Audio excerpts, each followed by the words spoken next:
तो युद्ध विराम का ऐलान हो चुका है, लेकिन अभी भी हॉर्मुज से गुजरने वाले सैकड़ों जहाज रूट के खुलने का इंतजार कर रहे हैं। इसमें 16 तिरंगे झंडे वाले जहाज भी बताए जा रहे हैं, जो तेल और गैस लेकर भारत आने का इंतजार कर रहे हैं।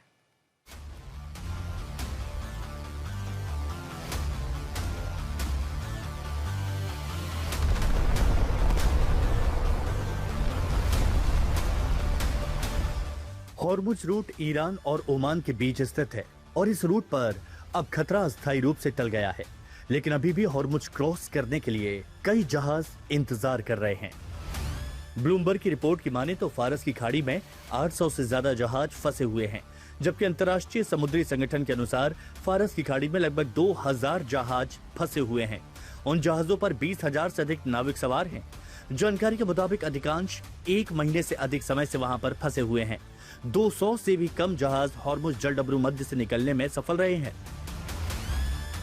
हॉर्मुज में फंसे जहाजों में 16 भारतीय जहाज भी शामिल हैं, जिन पर 433 नाविक सवार बताए जा रहे हैं। ऐसे में हॉर्मुज में घटते तनाव को लेकर उन तमाम देशों ने राहत की सांस ली, जिनके जहाज तेल और गैस लेकर आगे बढ़ने का इंतजार कर रहे हैं।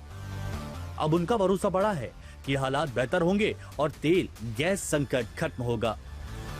ईरान की भी जो गवर्नमेंट है वो भी एक गुडविल जेस्चर दे सकती है कि हाँ जी, अब हमारी अमेरिका से लड़ाई खत्म हो चुकी है और हम अब जो ये प्रेशर पॉलिटिक्स थी हॉर्मुज को ब्लॉक करके उसे खत्म कर रहे हैं।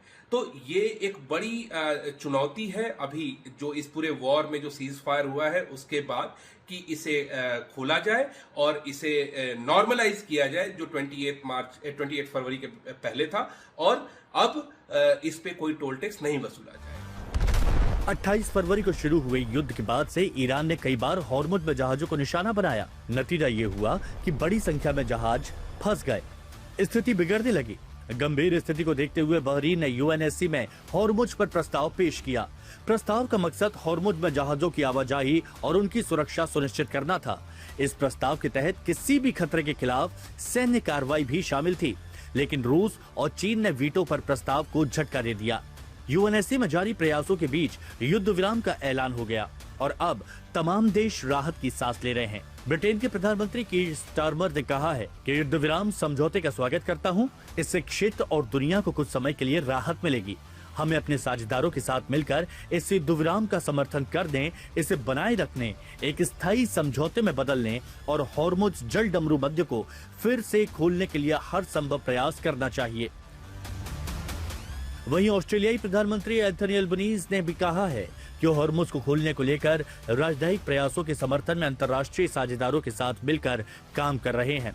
लेकिन युद्ध विराम के ऐलान के बाद अब अमेरिकी सीनेटर आरोप लगा रहे हैं कि ट्रंप ने हॉर्मुज पर ईरान के आगे सरेंडर कर दिया। सियासत एक तरफ और कूटनीतिक दाव एक तरफ, लेकिन ये बात तो साफ है कि ईरान की सहमति से हॉर्मुज को खोला जाना बहुत ही सकारात्मक कदम है। तेल अवीव से प्रणव उपाध्याय के साथ आज तक ब्यूरो।